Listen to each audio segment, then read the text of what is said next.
ល្អជ្រឹះគេដើម្បីផ្លិចបងអូនខេត្តស្វាយរៀងអូនឯងបែកខាងឆ្លងដអ្នកលឿងអត់ទេកើតហ្មងណោះមកឆ្លងដហើយឆ្លងតាបងស្មៅអូនឯងអត់ឆ្លងដជីស្គីមកចេះមើលស្បែកជើងអូនឯងអូនបាច់ឆ្កឹតដូចក្តារមកលើទឹកអញ្ចឹងតោះទៅវិញចោះបាទមិនអាចធ្វើតារាចម្រៀងបានទេអូនអញ្ជើញគុំពេលទៅក្បែរអ្នកក្មួយហើយបងបានអរគុណច្រើនការស្រែករបស់ក្មួយដូចយ៉ាប់ទីនោះឈឺចាប់លីអូនមិនស្អប់មន់លំចិត្តដែលក្រៀមក្រោតជុំស្រីគុំយំយូរពេកអស់ទឹកភ្នែកគឺភាពទុនសងក្មួយជាងមិនដឹងខ្លួនឯងផ្លាត់ទេហើយអាណាគេឲ្យភ័យទេវិញសិល្បករនេះត្រឹមឆាកប៉ុណ្ណឹងចូលមុំឡើងឆាកធំទៀតមិនបកាច់យកលាក់ទឹកខ្មាស់គេនៅនោះហ្នឹង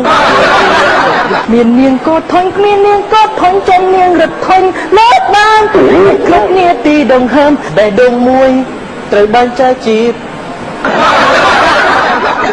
មកហើយទៅមួយហ្មងណាបេះដូងអើនៅស្នេហ៍ស្រីដល់ពេលណាសេចអត់រួចណាអូននឹងឈប់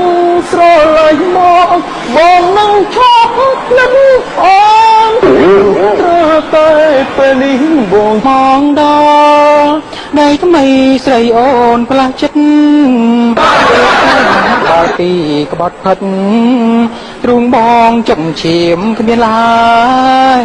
ជប់សិនអូនបានហើយណាក្នុងនាមតារាចម្រៀងមិនច្រៀងអូនឯងច្រៀងឈ្ងោកមុខរហូតខ្លាចគេមើលមុខអូនឯងហីទុងអងខំប៉ុណ្ណាក៏បងចិត្តទុងថាអងត្រូវស្រឡាញ់សិល្បៈចម្រៀងយូរណាអូនស្រឡាញ់តាំងពីតូចមកប៉ុន្តែខ្លួនឯងអត់ស្អាតអត់ហ៊ានដាក់ពាក្យវារៀងរឿងស្អាតមិនបញ្ហាតែរឿងរៀងយើងអាចថែរៀងឲ្យបានស្អាតបានតែសំចម្រៀងឥឡូវគេមើលរៀងមួយស្វែ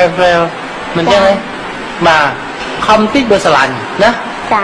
ស្រែកដើមទៅដល់លើបែកតិចអស់ហើយណាអូនមិនដងហើយដែលអូនក្បត់បងទៅមានគេថ្មីបានអ្នកចម្រៀងគេដៃច្រៀងដូរតុង2 3អញ្ចឹងឯងមួយអូនមិនអាចទ្រាំនៅព្រោះឈឺខ្លាំងមកពីណាដែរមកពីវិទ្យាល័យហ៊ុនសែនអង្គស្នួលអូនណាមកឆ្ងាយដែរត្រឡប់ទៅរៀនវិញសិនណាអូនណាបាទខំរៀនបុនតបគេក៏ពេញចិត្តតទួលចិត្តមានឡើងនឹងហួងហើយពេកទាំងភ្នែកជឿចិត្តទាំងពីដំបូងស្ដាប់សៀងរលកឡំលីប្រាំងពីមួយគេអាចដឹងនេះប្រោ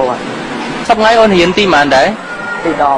10នេះរៀនអូនណាបាទទៅខំរៀនសិនអូនណាអូនមិនស័ក្តិសមនឹងតារាចម្រៀងទេកូនជឿញអូន